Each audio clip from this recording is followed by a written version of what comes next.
الحمد لله رب العالمين والصلاة والسلام على رسوله الكريم أما بعد السلام عليكم ورحمة الله وبركاته.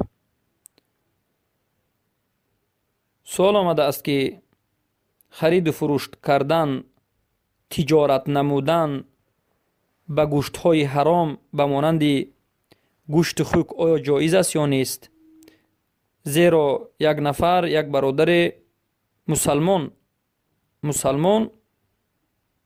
موحد با همین خرید و فروش گوشت خوک مشغول بودند از سبب اینکه در این نمود تجارت پول زیاد وجود دارد، یعنی مبلغ زیادتر است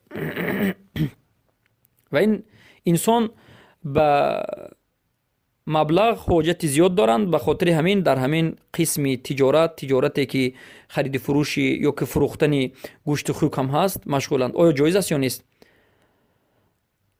بارک الله فیکم. در این مسئله مختصرا ما سخن رسول اکرم صلی الله علیه و سلم را میگوییم که رسول اکرم صلی الله علیه و سلم در حدیث گفتند ان الله اذا حرم شیئا حرم ثمنه. باید بدونید که الله رب العزت و الجلال زمانی که یک چیزی را حرام بکند، ثمنش را، پولی همون چیزی حرام را هم حرام میکند. یعنی خرید و فروشی همون چیزی حرام شده را هم حرام نموده است. وقتی که یک چیز حرام است، خرید و فروش همون چیز. وقتی که یک چیز حرام است، فایده گرفتن از همون چیز حرام است. برای همین کسی که سگ را به بازار میبرد میفروشد، تجارت به سگ میکند، تجارت به گربه میکند، البته این حرام است. اما البته علما قسمی را جدا کردن، گفتند اگر تعلیم دیده باشد، مثلا سگ های شکاری باشد، گربه های خانگی که مخصوص تعلیم داده شده است، مکلبین، یعنی سگ هایی که برای شکار تعلیم داده شده است، فروختن این جایز است. نه به خاطر سگ بلکه به خاطر تعلیمی وقتی که صرف کرد به خاطر همون. اما در مسئله مشغول شدن به خوک، نگاه و بین خوک، خرید و فروش خوک، کشتن و فروختن خوک به مردمان کافر، نه به مسلمان، به کافر باشد هم، این برای مسلمان این شغل حرام است. چرا که خوک حرام است، چخیلی که نص قرآن به این دلالت میکرد ولحم خنزیر، گوشت خوک نجس است، حرام است خوردنش. خود خوک نجس است، نجاست بنا سخت دارد، بعد از سگ می ایستد. و خرید و فروش گوشت خوک و تجارت کردن و سودا کردن و فایده کردن از این حرام است.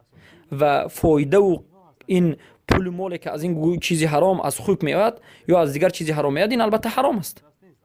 الله سبحانه و تعالی عرق رو حرام کرد، کسی که با خوردنش رو حرام کرد، اما خرید و فروشش هم حرام است. حدیثه خرید و فروش کسی که با عرق میکند، البته این پولی که از این به دست میاد حرام است. پس نصیحت ما به برادران همین است، به خواهران همین است که پیامبر صلی الله علیه و سلم گفتند من ترک شیئا لله عوضه الله خیرا منها. حدیثی است که پیامبر صلی الله علیه و سلم میگن هر کسی که یک عمل رو به خاطر الله ترک کند، الله از این عمل بهتر رو به وی نصیب میکند. به خاطر الله این عمل حرام رو ترک کنید، از جانب الله مأمورید، الله امر کرده است، شما مسئولید که این عمل رو ترک کنید. و البته الله سبحانه و تعالی به شما از این بهترش رو و افضلش رو خواهد داد. و صبر را یاد بگیرید و از سنجش الله سبحانه و تعالی ان شاء الله خواهید گذشت. بارک الله فیکم. السلام علیکم و رحمت الله.